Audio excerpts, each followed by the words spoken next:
fiery read for you. Mhm. Today, we are talking about Isabel Ibanez, Together We Burn. And thank you for recommending this one, Greta. Yeah, I saw it, I think, probably on Bookstagram, because that's where I usually hang out.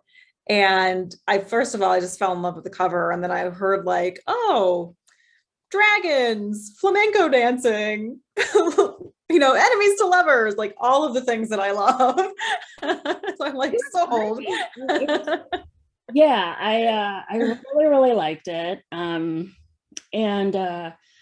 so one of my cousins back in Peru used to own her husband used to own a bullfighting ring. What?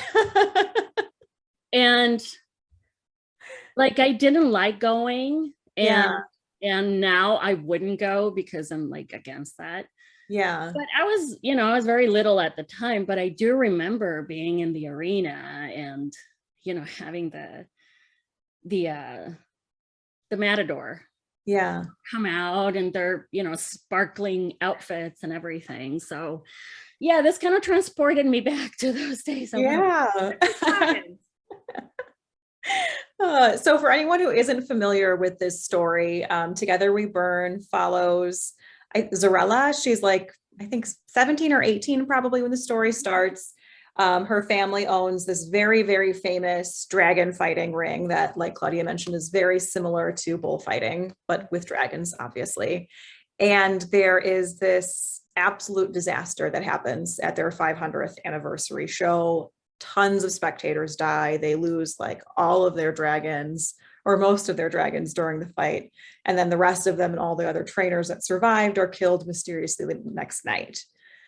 And it's up to Zarella basically to figure out how to save her family's business and save her father and all the household staff that depend on her, and from basically destitution is what it seemed like, right? Pretty much. I mean, this is what her family does. Her father is one of the most famous, they call him dragonadors, dragon fighters. And her mother is kind of the most famous flamenco dancer.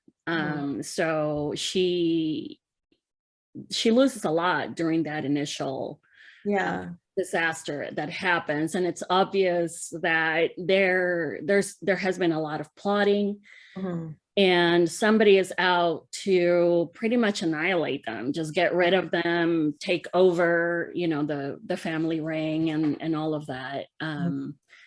And Sorella, her father is very seriously hurt. Yeah. And of course he doesn't want surgery, because then it means that he won't be able to fight dragons anymore. Right. But in the meantime, she needs to go and figure out how she's going to pay everything. Daddy has been very like spend happy. And I thought that was a really interesting complication for a young adult story. You don't usually see people having to deal with something as mundane as money problems in a world that also includes magic and dragons and stuff. Right. Yeah. But I liked it. It definitely made it feel like more viscerally real, because we all have that person in our lives that is a little bit too spendy. And if your entire livelihood depended on that person saving money, you would be like, oh, yeah, and then you check the bank balance and you're like, oh, there's okay. Turns out we are not okay. Right. So Sorella finds she needs somebody to train her because she wants to be fighting, the dragons, and she needs their reputation is so sullied that she knows that they won't be able to attract any other dragon fighters, let alone pay one. So like she's the only option. Yeah, and she's a little bit of her dad in that sense, and she's a little bit of her mom because she also dances. Yeah. So she meets the very dashing Arturo Diaz Montserrat. No, too sexy. Yeah. Yes, very swoon-worthy. Yeah, he absolutely despises her. Yeah. And she despises him, but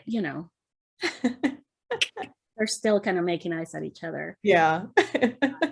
So yeah, I mean, I felt that this world is obviously an alternate universe Spain, Mhm. and the secondary characters were, I thought they were very well done.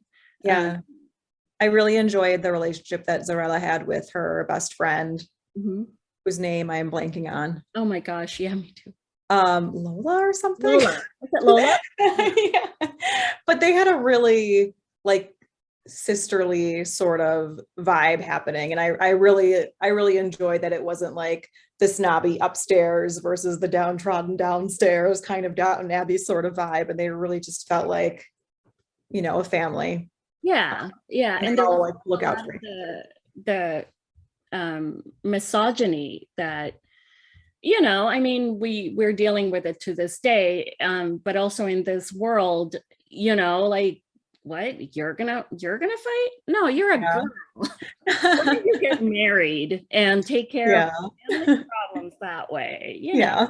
That's what you're meant for, and she refuses that. Yeah. She's like, no, that is not me. I'm not just gonna marry the next, decrepit old man who, wants the young Yeah. wife to have 25 kids with. Oh my gosh. When they introduced her uncle, I was like terrified. I'm like, no, this cannot be an arranged marriage situation. It's not, no, I can't do it. Luckily, that's not the way that it went. Just, mild spoiler alert. Yeah, But still, yeah. yeah, and she's very creepy. Yeah. So yeah, she faces that. She has no money to pay anyone. The only person that can help her, they despise each other. And it seems that everywhere she turns, there's somebody else who's part of this conspiracy against her family. Right. So I like that she was very strong, but not, annoying. Like, I'm Yeah. strong and I know better than ever. Like, no, she knows that she needs help. Yeah. Knows that yeah, her strength is only going to get her so far if she doesn't have the skills to deal with dragons. And um yeah, I like Sorella a lot. Yeah. uh it was a very nice story. I liked it. It was good. It was very like fast paced too. Yeah, So if you're looking for like a quick fantasy read, this is really it. It's a standalone. So if you're not in the mood for a long running series, this book, I think I read it in like 3 days or something. yeah, Yeah, it's very fast. And yeah, I was really well written, I thought. I really enjoyed it. yeah, yeah, me too. I look forward to see what, sorry about that. I look forward to seeing what she comes up with next. Yeah. And yeah, Isabel Ibanez, Together We Burn, definitely an author to put on your list to see what her next story is. Yeah. And speaking of what's coming next, pretty soon we are going to be reviewing House of Hollow by Crystal Sutherland. Oh my gosh. Oh my God. Oh my gosh. I For a literally, long episode of us just screaming at the top of our lungs. yeah, I mean, I literally had my hand like this the whole time I was reading that book, and you'll find out why. If You'll figure out why. we're not gonna spoil it, but I was like, oh my gosh. Oh, everything is creepy crawly. Yeah. Yeah. So that Good. is next, and that'll be a very visceral review. Yes. Well, thank you guys all for joining us. Drop a comment what you think we should read next. And as always, like and subscribe to our channel. It really helps out. Absolutely. We love to hear from you. All right. Bye. Till next time.